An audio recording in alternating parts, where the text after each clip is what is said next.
Atisogbe est assez régulier. C'est important à ce poste-là d'avoir des mecs fiables. Messieurs, est-ce qu'on continue sur Atisogbe?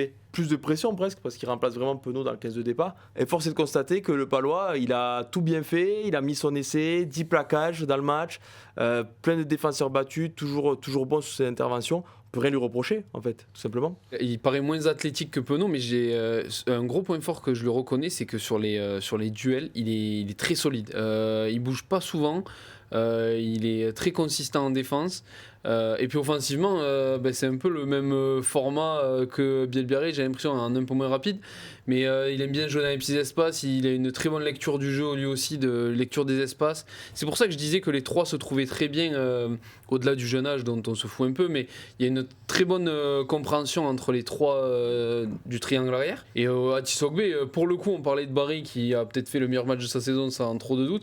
Autant Atisogbe est assez régulier, je trouve, que ce soit avec Pau, etc. C'est un mec, il passe rarement à côté de ses matchs. Il avait fait son match contre le Pays de Galles déjà. Il a mis un doublé, donc... moi, je trouve que c'est quand même une valeur sûre. C'est important à ce poste-là d'avoir des mecs fiables. Et moi, je trouve que, sincèrement, ça va être galère pour Galtier de savoir que faire pour l'Irlande. Parce qu'il lui a mis des nœuds au cerveau, je pense.